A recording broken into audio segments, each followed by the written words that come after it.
Hello everyone, welcome to my channel Home Science Let's Crack It. Here I am Dr. वंदना गुप्ता और आज हम पढ़ेंगे खाद्य पदार्थों के संरक्षण की विधियां यानी कि food preservation methods.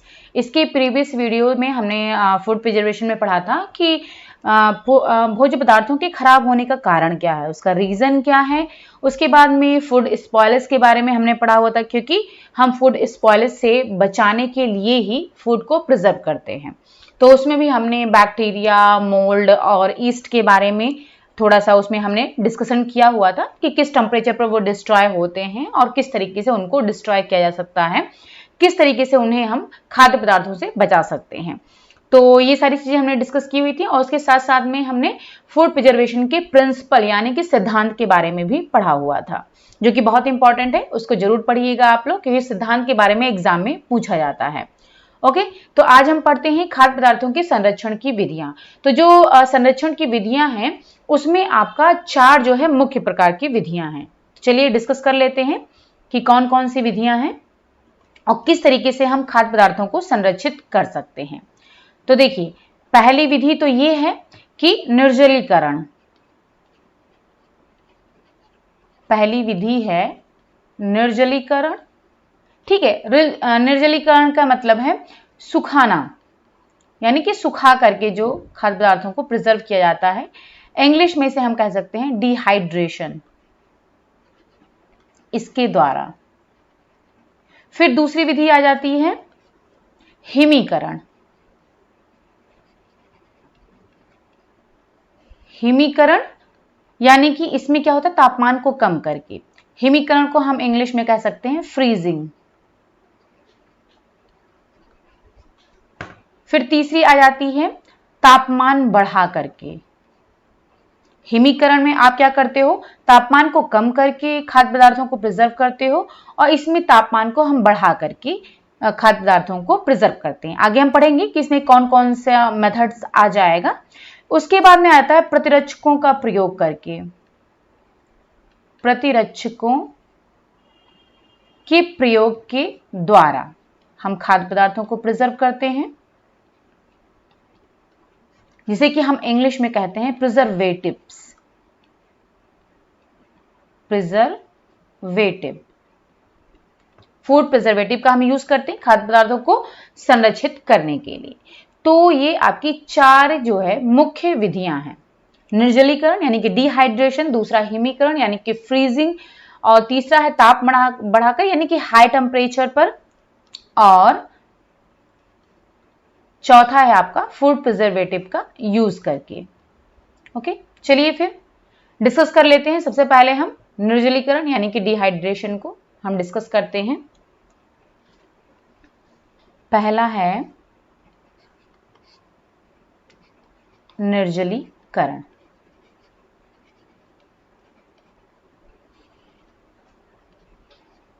Dehydration. Okay, तो पहले हम इसको डिस्कस करेंगे, फिर हम आगे बढ़ेंगे। अब निर्जलीकरण का मतलब क्या है, देखिए ये तो जो प्रोसेस है ये बहुत पहले से यूज की जा रही है, या आप कह सकते हो कि ये पुरानी विधि है जिसको यूज किया जा रहा है। इसमें क्या करते हैं, निर्जलीकरण का मतलब क्या होता है कि खाद्य पदार्थों से पानी या नमी को दूर करना। इसका मतलब है कि पानी या नमी को दूर करना। जो भी खाद्य पदार्थों में पानी है या फिर उसमें कोई अगर नमी है, मॉइस्चर है, तो उसको दूर करके आप खाद्य पदार्थों को प्रिजर्व कर सकते हो। जैसे कि आपने देखा होगा कि घरों में क्या होता है कि हम जैसे हरी पत्तेदार सब्जियां होती हैं, जैसे कि मेथी हो गया, पुदीना हो गया, धनिया है, ठीक है, तो ये हरी पत्तेदार सब्जियां हैं। और कुछ अदर सब्जियां जैसे कि फूल गोभी हो गया, या फिर फल में हम अंगूर है, आंवला है, आम है। तो ये कुछ ऐसे पदार्थ हैं, क्या कहते हैं कि पहले क्या करते हैं, इनको पकाया जाता है, उसके बाद में इनको सुखा लिया जाता है। ठीक है, अब जैसे कि आप क्या बनाते हो, आलू के चिप्स, पापड़, केले के चिप्स और बड़ियां बनाई जाती हैं। तो ये आपके निर्जलीकरण के ही एग्जाम्पल हैं। आलू के चिप्स तैयार करते हैं हम, ठीक है, तो उसमें क्या करते हैं, हम उसको सुखाते हैं, आलू के चिप्स बनाते हैं, पापड़ बनाते हैं, तो उसमें भी हम क्या करते हैं, इसको सुखाते ही हैं। और केले के चिप्स भी तैयार किए जाते हैं, उसमें भी सुखाया जाता है। और बड़ियाँ बनाते हैं जिसमें कि आप देखते हो ना कि जो एक उसे मतलब कद्दू के अंदर ही आ जाता है, व्हाइट कलर का होता है और जिससे कि जो है मीट वो बनाया जाता है, बड़ियाँ बनाई जाती हैं और इसे सब्जी बनाई जाती है, बहुत ही टेस्टी बनती है। अगर जनरल लैंग्वेज में इसको मेथौरी भी बोलते हैं, कहीं कहीं मेथौरी कहते हैं। ठीक है, तो ये बड़ियाँ बना ली जाती हैं छोटी छोटी उनकी, और उसके बाद में उसको सुखा लिया जाता है। और जब कभी आपको बढ़िया चटपटी सब्जी खाने का मन हो तो इनको मसालेदार सब्जी आप बना करके खा सकते हो, बहुत ही टेस्टी लगता है। तो ये जो है निर्जलीकरण यानी कि डिहाइड्रेशन में यही करते हैं कि उसमें जो भी पानी है, नमी है, उनको दूर कर दिया जाता है, फिर उनको सुखा लिया जाता है। अब उनको सनरेज यानी कि सूर्य की रोशनी में सुखा करके इनको प्रिजर्व करके रख लिया जाता है, और जब कभी आपका मन करे आप इनका यूज कर सकते हो।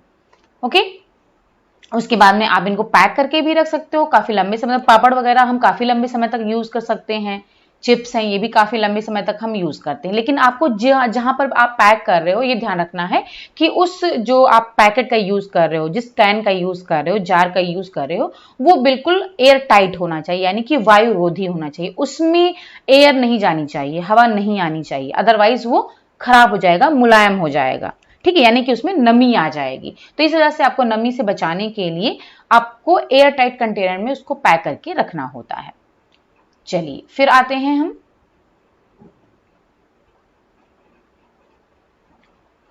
इसके बाद में जो दूसरा है वो हम बात करेंगे हिमीकरण की। ये तो हमारा हो गया पहला निर्जलीकरण। दूसरा है हिमीकरण या फिर इसको हम कहेंगे फ्रीजिंग। अब ये जो है आपका 3 टाइप का होता है। जो फ्रीजिंग होती है वो 3 प्रकार की होती है, जिसमें जो पहला आ जाता है उसको इंग्लिश में कहते हैं स्लो फ्रीजिंग प्रोसेस। इंग्लिश में कहते हैं इसको स्लो फ्रीजिंग प्रोसेस। ओके, अगर हिंदी की बात करें तो इसमें हम कह सकते हैं कि मंद हिमीकरण। हिंदी में मंद हिमीकरण कह सकते हैं, क्योंकि इसमें जो है जो प्रोसेसिंग होती है वो स्लो रहती है। ठीक है, फिर दूसरा आ जाता है इसमें क्विक फ्रीजिंग प्रोसेस।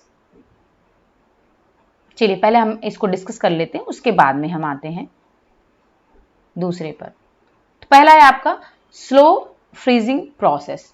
अब स्लो फ्रीजिंग प्रोसेस यानी कि मंद हिमीकरण में क्या होता है, इसको शार्प फ्रीजिंग भी बोलते हैं। इसका दूसरा नाम भी है शार्प फ्रीजिंग। ये दूसरा नाम है इसका sharp freezing.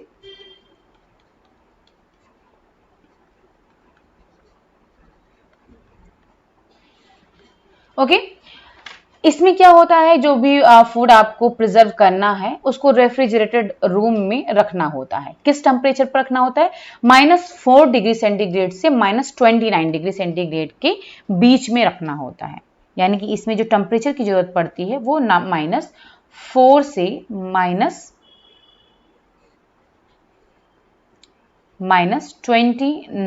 Degree centigrade temperature की जरूरत पड़ती है स्लो फ्रीजिंग प्रोसेस के लिए। ठीक है, तो ये टेम्परेचर आप जरूर नोट डाउन कर लीजिएगा, क्योंकि ये एग्जाम में पूछा जाता है टेम्परेचर। तो स्लो फ्रीजिंग प्रोसेस में जो टेम्परेचर होता है वो -4 से लेकर के -29 डिग्री सेंटीग्रेड पर फ्रीजिंग की जाती है और इसको रेफ्रिजरेटेड रूम में रखा जाता है। ठीक है, अब इसमें क्या है, जो टाइम लगता है फ्रीजिंग में उसमें 3 से लेकर के 72 घंटे लग सकते हैं। यानी टाइम की अगर हम बात करें तो इसमें 3 से 72 घंटे लग सकते हैं फ्रीजिंग में। इसी वजह से इसको स्लो फ्रीजिंग प्रोसेस कहा जा रहा है। यानी 3 घंटे से लेकर के 72 घंटे तक इसमें टाइम लग सकता है इसको फ्रीजिंग करने के लिए। और ये जो है ज़्यादातर जो ये स्लो फ्रीजिंग प्रोसेस का यूज जो किया जाता है ये घरों में यूज किया जाता है ज़्यादातर।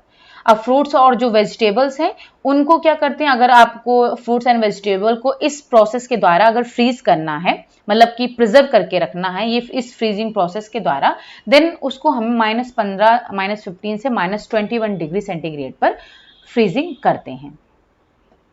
कहने का मतलब है अगर आपको फल और सब्जियों को करना है इस प्रोसेस के द्वारा, फल और सब्जियों के लिए, तो जो टेम्परेचर रहेगा फल और सब्जियों के लिए वो आपका हो जाएगा -15 से -21 डिग्री सेंटीग्रेड पर आपको फ्रीज करना होता है। ठीक है, ये आपका फ्रूट्स एंड वेजिटेबल के लिए है। फल और सब्जियों के लिए माइनस, पता वैसे ओवरऑल क्या है, -4 से -29 डिग्री सेंटीग्रेड है, लेकिन अगर स्पेशली फल और सब्जियों की बात करें तो -15 से -21 डिग्री सेंटीग्रेड के बीच में हम फल और सब्जियों को फ्रीज करते हैं, यानी कि प्रिजर्व करके रखते हैं। अब इसके बाद में दूसरा आ जाता है क्विक फ्रीजिंग प्रोसेस। दूसरा है क्विक फ्रीजिंग प्रोसेस। अब देखिए क्विक फ्रीजिंग, पहला था स्लो, दूसरा है क्विक। अब क्विक का मतलब है कि तीव्र हिमीकरण, इसको हम कह सकते हैं, वो मंद था और ये है आपका तीव्र हिमीकरण। अब जो क्विक फ्रीजिंग प्रोसेस में इसमें क्या होता है, जो टेम्परेचर होता है वो आपका बहुत ही, मतलब कि स्लो फ्रीजिंग प्रोसेस के कंपैरिजन में इसमें जो टेम्परेचर होता है वो और भी कम होता है। यानी कि इसमें जो आपका जो टेम्परेचर होता है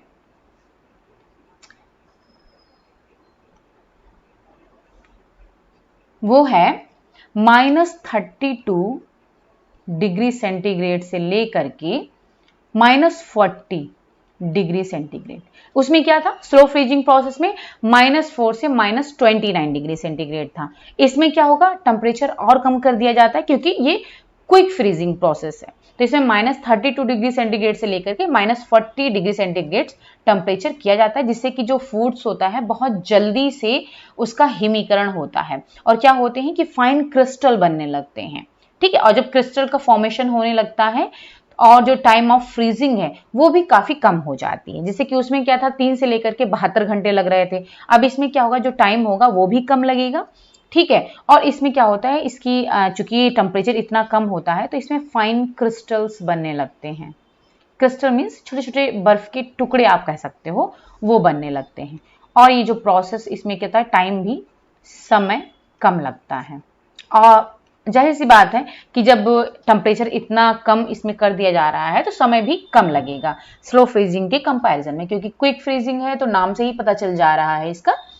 ओके, और इसमें क्या है,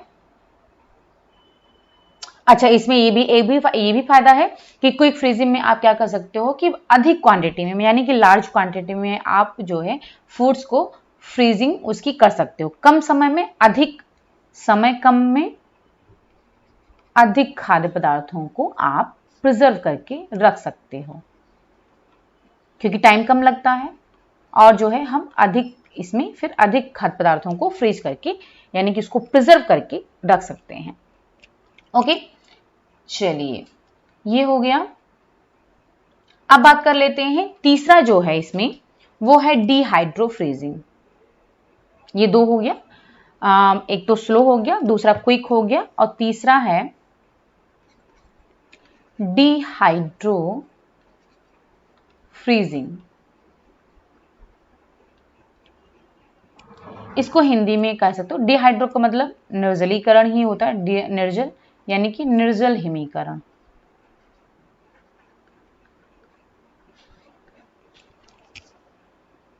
ठीक है, अब डिहाइड्रो फ्रीजिंग में क्या होता है, इसमें कि में भी आप जैसे फल और सब्जी को अगर डिहाइड्रो फ्रीजिंग करनी है तो सबसे पहले क्या करते हैं, ड्राई करोगे उसको। डिहाइड्रो का मतलब हुआ निर्जलीकरण, यानी कि निर्जलीकरण का मतलब हुआ कि जो भी पानी या फिर नमी है उनमें पहले आप उसको सुखा दोगे, निकाल दोगे पानी को या फिर नमी को, यानी कि उसको सुखा दोगे, ड्राई कर दोगे। ठीक है, उसके बाद में उसे, यानी कि इतना आप जो है उसको करते हो, जो डिहाइड्रो यानी कि उसको जो सुखाया जाता है, तो इतना सुखाना होता है कि जितना उसका भार है ओरिजिनल जितना उसका वेट और वॉल्यूम है, यानी कि उसका भार और जो आयतन है, वो अपने ओरिजिनल भार का 50% बचे।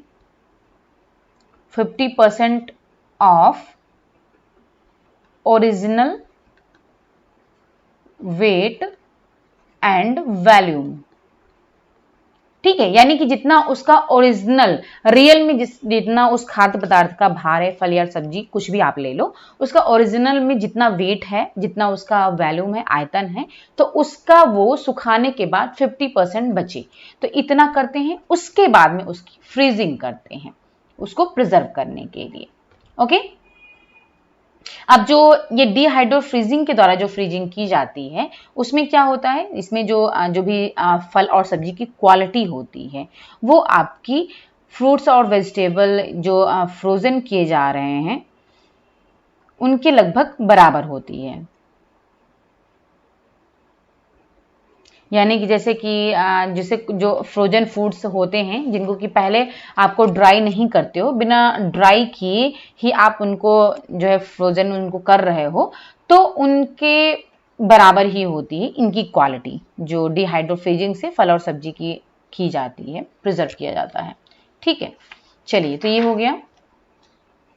अब इसमें मैं एक आपको टेम्परेचर भी बता देती हूँ।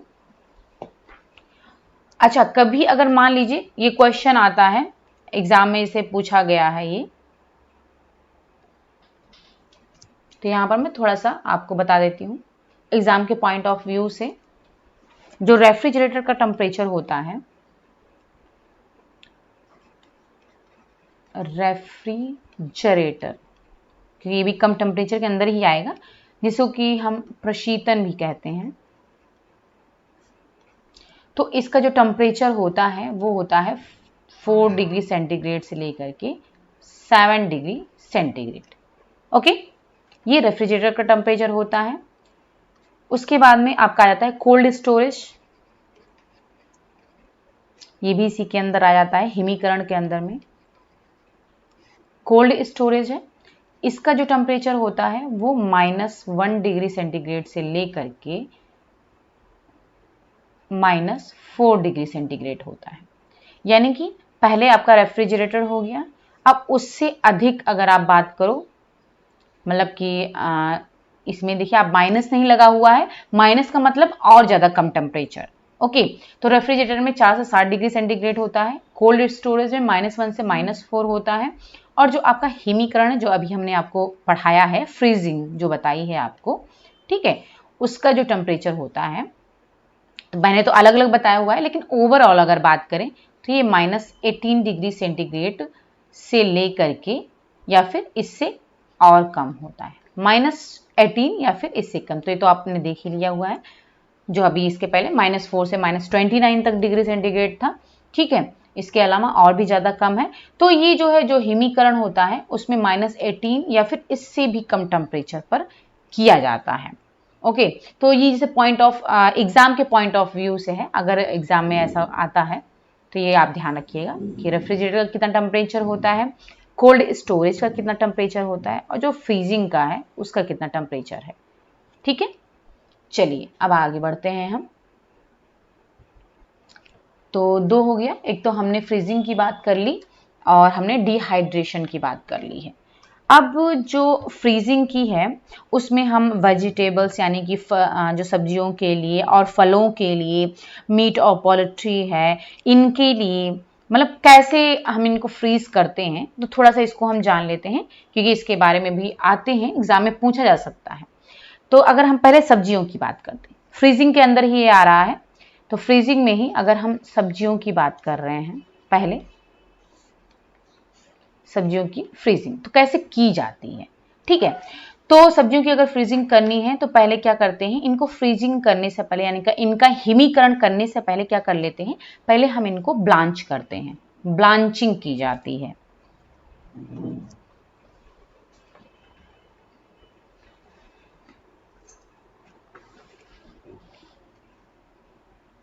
क्या करते हैं, इनकी हम पहले ब्लांचिंग करते हैं।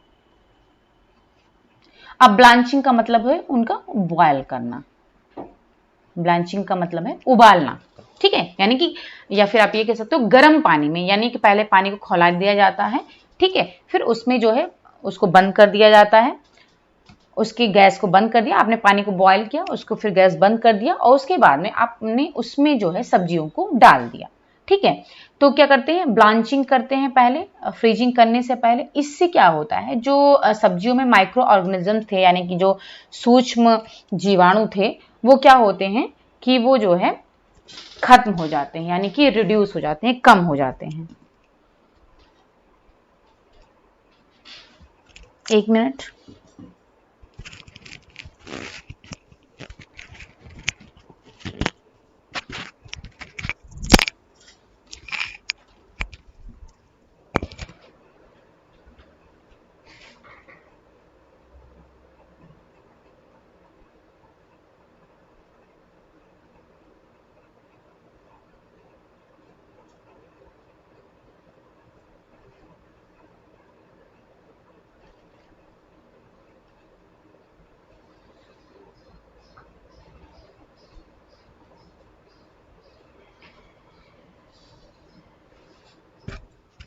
ठीक है, तो हम यहाँ बात कर रहे थे कि जब हम सब्जियों को फ्री मतलब इनको प्रिजर्व करते हैं, तो इनको पहले फ्रीजिंग से पहले, इनका हिमीकरण करने से पहले इनकी ब्लांचिंग कर ली जाती है। इससे क्या होता है, जो इनमें सूक्ष्म जीवाणु उपस्थित होते हैं वो जो है खत्म हो जाते हैं या फिर कम हो जाते हैं।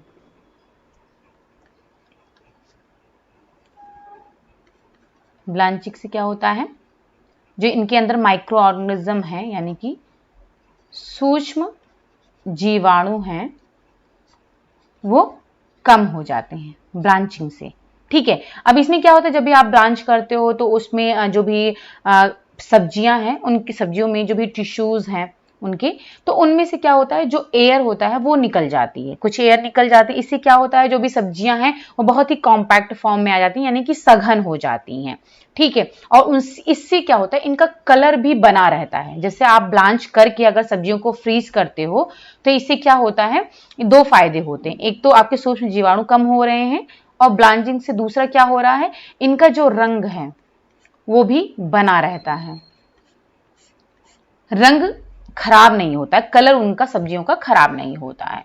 तो ये बहुत ही इंपॉर्टेंट होता है, ठीक है। इसके अलावा और क्या होता है, इसके अलावा जो है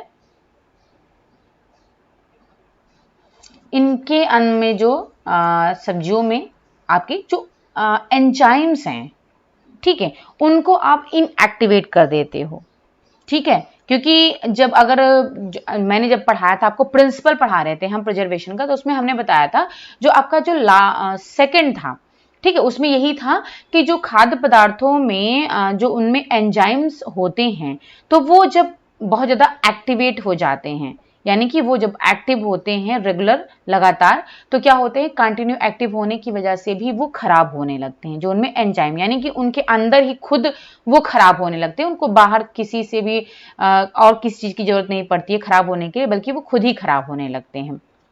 तो इनमें जो सब्जियों में जो एंजाइम्स होते हैं, तो उन एंजाइम्स को इनएक्टिवेट करने के लिए अक्रियाशील करना बहुत जरूरी होता है। अदरवाइज वो क्या होंगे, अगर आप उनको प्रिजर्व करके रखते हो और उनके अंदर जो एंजाइम प्रेजेंट है वो अक्रियाशील नहीं है, यानी कि इनएक्टिवेट नहीं है, इनएक्टिव फॉर्म में नहीं है, तो क्या होंगे, वो खाद्य पदार्थ आपके खराब हो जाएंगे। तो इनको इनएक्टिवेट करना बहुत ज्यादा जरूरी है। ओके,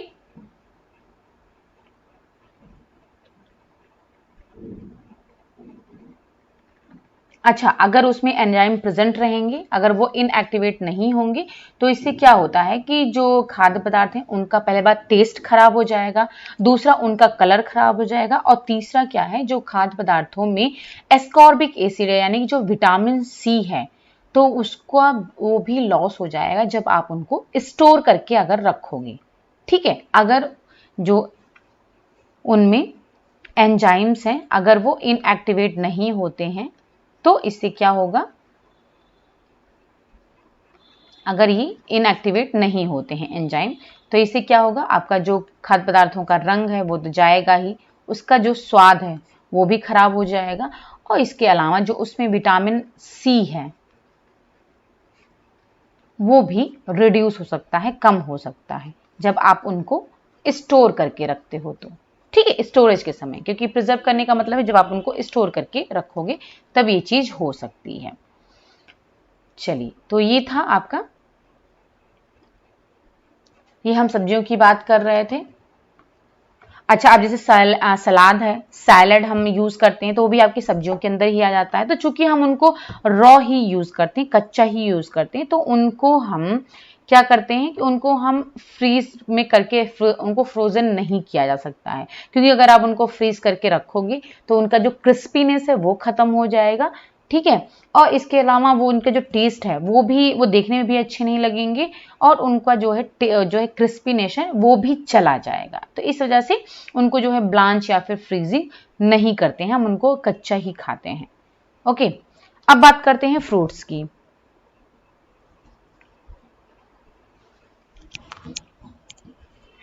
चलिए, अब बात कर लेते हैं फ्रूट्स की। नेक्स्ट है फल। अभी तो हम सब्जी की बात कर रहे थे, अब हम फ्रूट्स की बात कर लेते हैं कि इनको किस तरीके से प्रिजर्व किया जाता है। तो जैसे कि हमने सब्जियों में बताया कि इनको क्या करते हैं, हम ब्लांच करते हैं फ्रीज करने से पहले, क्योंकि जिससे कि इनके एंजाइम है वो खत्म हो जाए, इनएक्टिवेट हो जाए, और उनका कलर बना रहे, उनका टेस्ट बना रहे, विटामिन सी जो उसमें है वो भी बना रहे। तो जिसे फल को जब हम प्रिजर्व करेंगे, यानी कि इनको हम जब फ्रीज करते हैं, तो इसमें क्या होता है कि इसमें भी अब जो भी एंजाइम है फलों में, उनको भी इनएक्टिवेट करना जरूरी है, अदरवाइज वो भी खराब हो जाएंगे स्टोरेज के समय। तो इनको क्या करते हैं कि फलों को हम ब्लांच नहीं करते हैं, इनको भी ब्लांच करके इनएक्टिवेट किया जा सकता है, लेकिन ऐसा नहीं किया जाता है। क्यों नहीं किया जाता है? क्योंकि अगर हम इनको ब्लांच कर देंगे तो क्या होगा कि जो फ्रूट्स हैं वो जिसे पका हुआ फ्लेवर उनमें आने लगेगा। अगर हम इनको फलों को ब्लांच कर देते हैं, ठीक है, अगर हम इनको मान लीजिए ब्लांच कर दिया हमने, ठीक है, तो इससे क्या होगा, पके हुए इनमें जो है कुक्ड फ्लेवर आने लगता है, यानी जैसे कि खाद्य पदार्थ पक जाते हैं तो वैसा फ्लेवर आएगा जो कि अनडिजायरेबल है, वो सही नहीं है, ठीक है। तो कुक्ड फ्लेवर आने लगेगा और उनका जो टेक्सचर है वो भी सॉफ्ट हो जाएगा।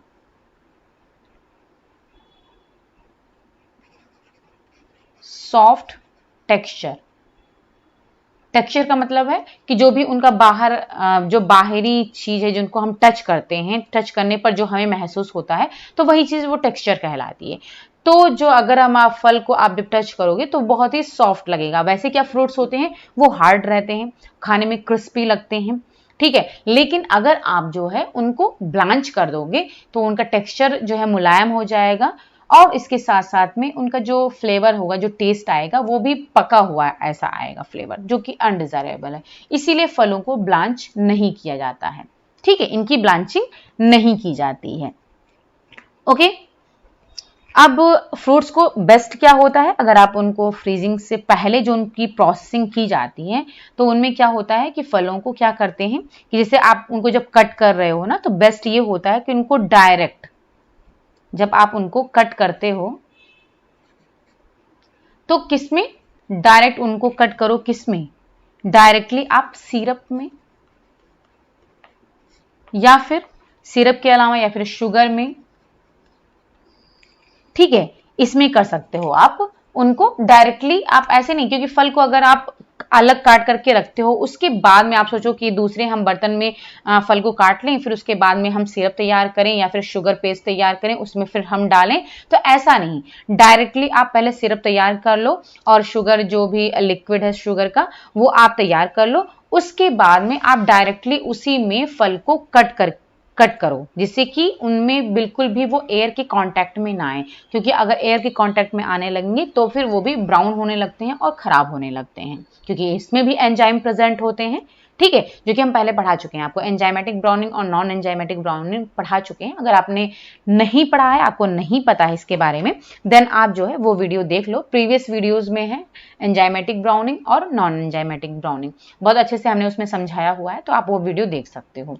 तो इसी वजह से फल को हम जो है, आपने देखा होगा फल को कट करके अगर रखते हैं हम, जैसे ही वो एयर के कांटेक्ट में आता है, थोड़ी देर आप फल को कट करके रख दो, जैसे कि एप्पल ही ले लो, अगर आप कट करके रखते हो तो क्या होता है, वो ब्राउन होने लगता है ना, यानी कि उसमें जो एंजाइम प्रेजेंट है वो एयर के कांटेक्ट में आते ही वो रिएक्ट करने लगते हैं और वो ब्राउन हो जाते हैं, यानी कि खराब हो रहे हैं। तो इसी वजह से हम जो है फल को डायरेक्ट सिरप या फिर शुगर में कट करते हैं। ओके, इससे क्या हो रहा है, क्योंकि ये जो प्रोसेस हो रही है, ये जो ब्राउन कलर आ रहा है वो ऑक्सीडेशन की वजह से हो रहा है, यानी कि उनका ऑक्सीकरण हो रहा है, तो इसी वजह से वो ब्राउन हो रहे हैं। ठीक है, चलिए, तो इस तरीके से आप मतलब पहले आप सिरप में कट करो, उसके बाद में आप उनको फ्रीज करके और फिर उनको आप जो है प्रिजर्व कर सकते हो, स्टोर कर सकते हो। अब अगर आप जैसे शुगर सिरप में अगर आप डाल रहे हो फलों को काट करके, तो क्या होता है, ये सिर्फ उनकी जो है स्वीटनेस तो बढ़ाता ही है, फलों की स्वीटनेस को बढ़ा देगा, उसके साथ साथ में उनका जो टेक्सचर है और उनका जो टेस्ट है, स्पेशली जो उनका टेस्ट है, स्वाद है, उनको बनाए रखता है। ओके, जो कि आप आसानी, वो अच्छा लगता है टेस्ट।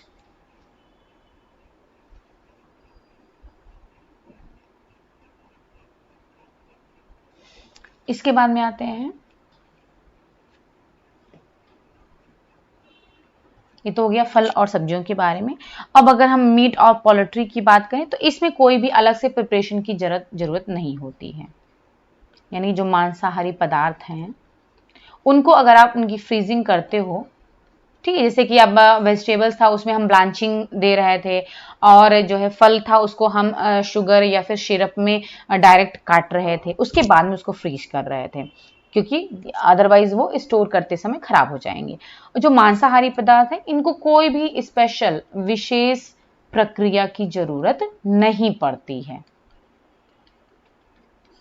इनको कोई भी विशेष प्रक्रिया नहीं चाहिए होती मांसाहारी पदार्थों को फ्रीज करने के लिए।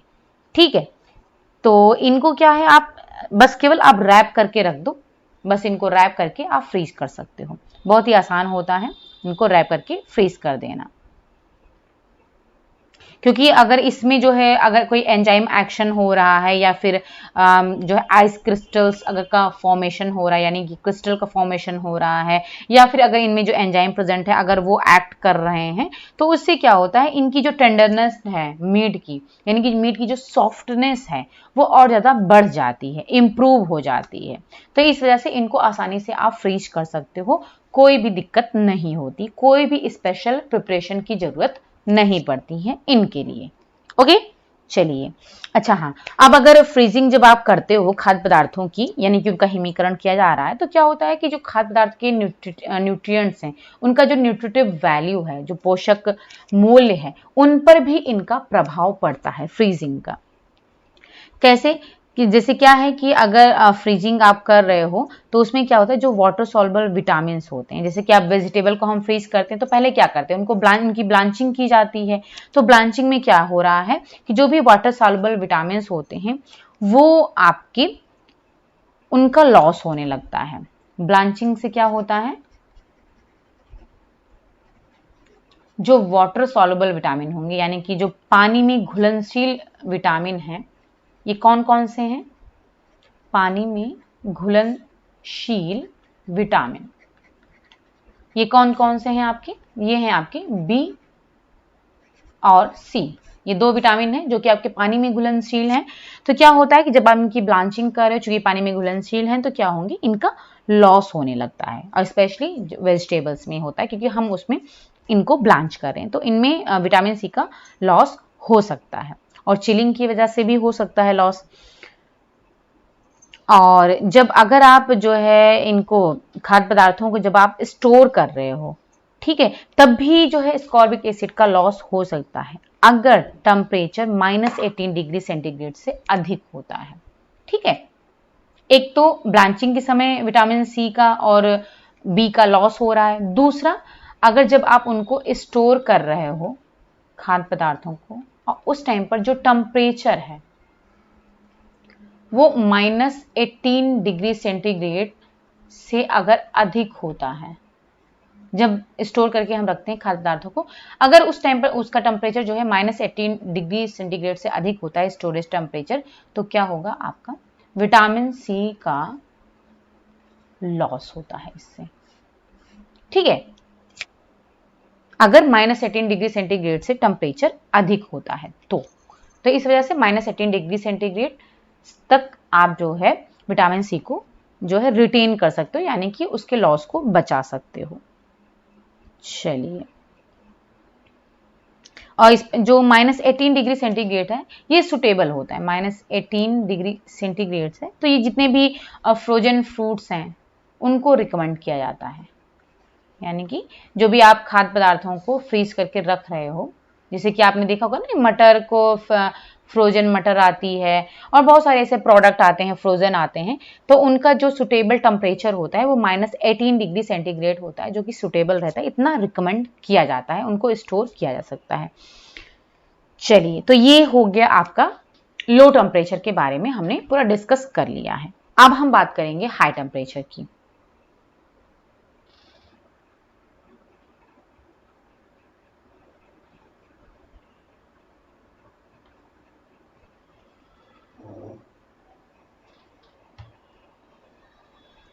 चलिए, अब आते हैं हाई टेम्परेचर के बारे में, हम डिस्कस कर लेते हैं। तो 2 हो गया।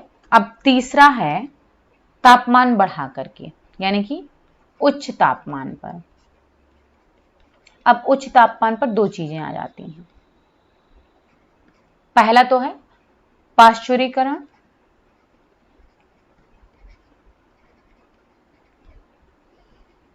जिसे कि हम कहते हैं पाश्चराइजेशन।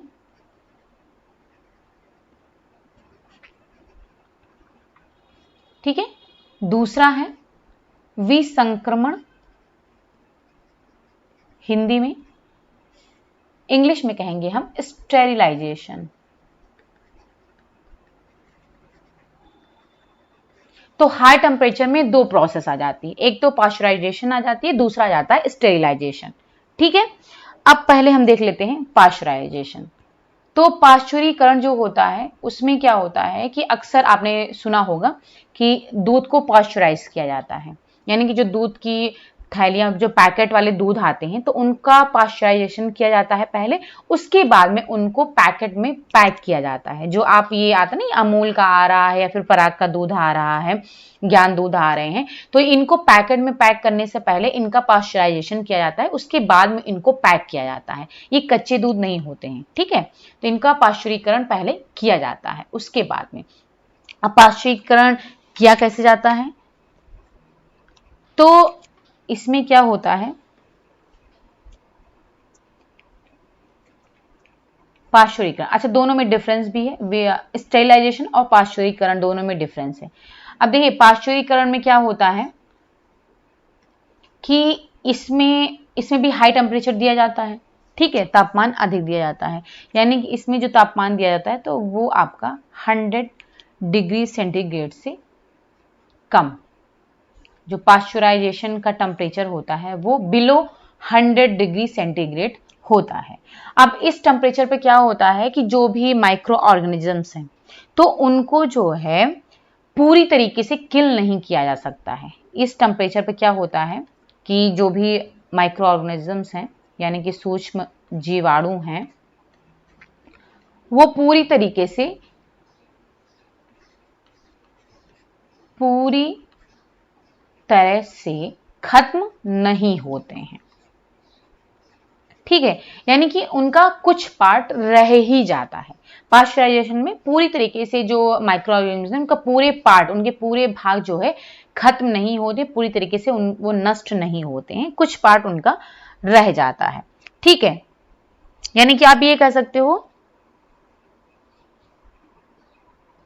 सभी माइक्रो ऑर्गेनिजम्स जो भी आपके खाद्य पदार्थों में प्रेजेंट हैं, तो उनको पाश्चराइजेशन के द्वारा सभी को खत्म नहीं किया जा सकता है, बस कुछ को खत्म किया जा सकता है, कुछ ना कुछ उसमें रह जाते हैं। ये पाश्चराइजेशन में होता है। ठीक है, और टेम्परेचर इसका बिलो 100 डिग्री सेंटीग्रेड होता है। चलिए, अब अगर हम बात करेंगे पाश्चराइजेशन का जो ऑब्जेक्टिव होता है, तो इनका ऑब्जेक्टिव होता है, दो ऑब्जेक्टिव है। एक तो आपका जो भी हानिकारक सूक्ष्म जीवाणु है उनको खत्म करना, इनकी अगर हम ऑब्जेक्टिव की बात करें कि इनका जो उद्देश्य होता है पाश्चराइजेशन का, तो इनका दो मेन उद्देश्य है। पहला तो ये है कि सूक्ष्म जीवाणुओं को खत्म करना, जो हानिकारक हैं उन सूक्ष्म जीवाणुओं को मेंशन कर देती हूं, हानिकारक सूक्ष्म जीवाणुओं को खत्म करना। और दूसरा है कि जो भी एंजाइम प्रेजेंट है उनको इनएक्टिवेट करना, एंजाइम को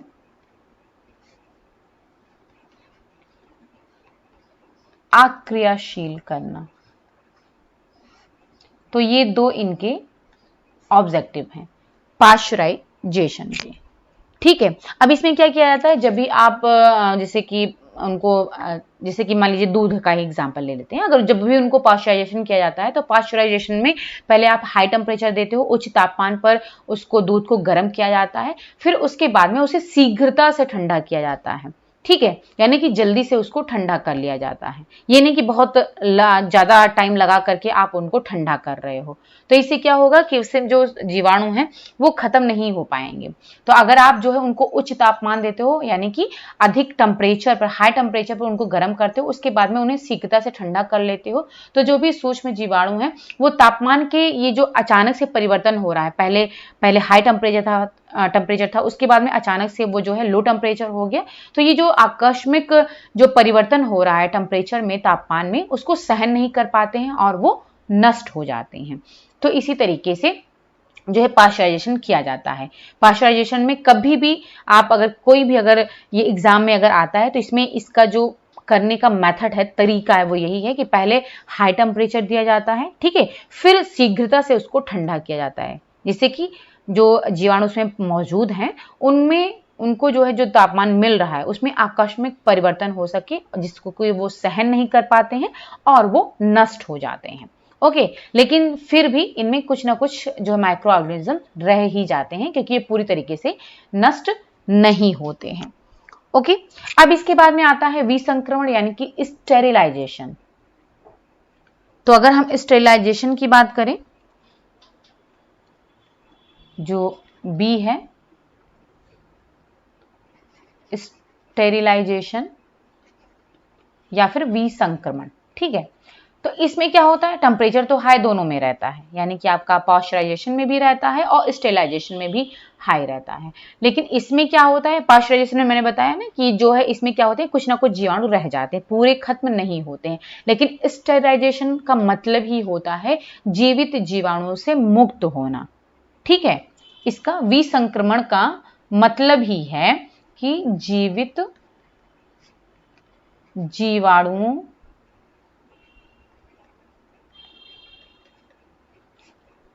से मुक्त होना। ठीक है, इसका मतलब ही यही है। तो इसमें क्या होता है, इसमें बहुत हाई टेम्परेचर दिया जाता है और इसमें लंबे समय तक उनको उसी टेम्परेचर पर रखा जाता है, यानी कि हाई टेम्परेचर पर खाद्य पदार्थों को बहुत अधिक समय तक रखा जाता है, जिससे क्या होता है उनमें जो मौजूद सूक्ष्म जीवाणु हैं वो नष्ट हो जाते हैं। ठीक है, और कुछ स्थिति में क्या होता है, खाद्य पदार्थ में जो है प्रेशर में भी रखा जाता है, यानी कि दबाव में भी उसको रखा जाता है। जैसे कि प्रेशर कुकर है तो उसमें क्या होता है, उसमें प्रेशर भी रहता है, दबाव भी रहता है और टेम्परेचर भी हाई रहता है, यानी कि 100 से अबव। जैसे प्रेशर कुकर का टेम्परेचर कितना होता है, प्रेशर कुकर का जो टेम्परेचर होता है वो होता है 121 डिग्री सेंटीग्रेड, यानी कि जो 100 से अबव टेम्परेचर होता है वो आपका स्टेरिलाइजेशन में दिया जाता है। बिलो 100 पाश्चराइजेशन में दिया जाता था, स्टेरिलाइजेशन में अबव 100 टेम्परेचर होता है, जैसे कि आपका प्रेशर कुकर है। तो इसमें क्या है, आपका टेम्परेचर जो है वो 100 से ज्यादा है, 121 डिग्री सेंटीग्रेड है, और उसके बाद में साथ साथ में उसमें प्रेशर भी है, दबाव भी पड़ रहा है। ठीक है, तो इस तरीके से भी खाद्य पदार्थों को स्टेरिलाइज किया जाता है और उनको अधिक समय तक रखा जा सकता है, वो खराब नहीं होते, क्योंकि इसमें जो सूक्ष्म जीवाणु हैं वो पूरी तरीके से नष्ट हो जाते हैं। ठीक है, चलिए, तो ये हो गया स्टेरिलाइजेशन के बारे में। अब हम बात करेंगे ओके, तो काफ़ी टाइम हो गया है, लगभग 1 घंटे होने वाले हैं। तो अब जो नेक्स्ट है वो हम दूसरी वीडियो में स्टार्ट करेंगे, अदरवाइज बहुत लंबा खिंच जाएगा वीडियो। ओके, तो इसके आगे हम आपको बताएंगे कैनिंग के बारे में। कैनिंग भी आपका हाई टेम्परेचर में ही आता है, ठीक है। ये पाश्चराइजेशन और स्टेरिलाइजेशन तो आता है, ये साथ साथ में कैनिंग भी आपका हाई टेम्परेचर में ही आता है। तो कैनिंग में किस तरीके से कैनिंग की जाती है, उसका प्रोसेस क्या क्या है, क्योंकि कैनिंग की प्रोसेस भी एग्जाम में कई बार पूछी जा चुकी है। ओके, तो उसको किस तरीके से कैनिंग की जाती है, उसकी प्रोसेसिंग क्या है, उसको हम पढ़ेंगे।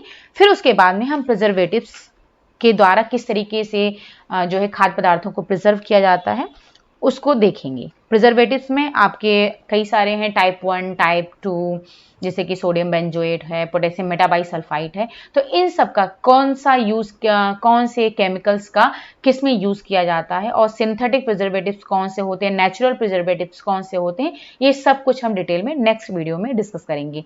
तो अगर आपको ये वीडियो जो अभी हमने आपके साथ में डिस्कस किया हुआ है, ये अगर आपको अच्छा लगे, समझ में आया हो, तो लाइक ज़रूर करिएगा। और अगर अभी तक सब्सक्राइब नहीं किया है तो सब्सक्राइब ज़रूर कर लीजिएगा। अपने फ्रेंड्स के साथ में शेयर करिए, ज़्यादा से ज़्यादा शेयर करिए, जिससे कि सभी को इसका फ़ायदा मिल सके, क्योंकि एग्ज़ाम जल्दी ही आपके होंगे। तो चलिए फिर मिलते हैं नेक्स्ट वीडियो में। Okay, thank you so much. हाँ, एक बात और बतानी है आपको कि अगर आप जो है मेरे टेलीग्राम चैनल पर भी मैं सारे वीडियोस शेयर करती हूँ, तो आप जो है इस पर जहाँ पर भी मैं वीडियो शेयर करती हूँ, तो नीचे डिस्क्रिप्शन में टेलीग्राम का लिंक दिया हुआ है, तो आप उस पर जाकर भी, टेलीग्राम चैनल पर भी आप जाकर के वहाँ से भी वीडियोस देख सकते हो। उस पर मैं कुछ और एक्स्ट्रा चीज़ें भी उस पर डालती रहती हूँ, तो वहाँ से भी आप जो है काफ़ी सारे मटेरियल ले सकते हो। ओके, चलिए फिर, thank you so much, bye bye and take care.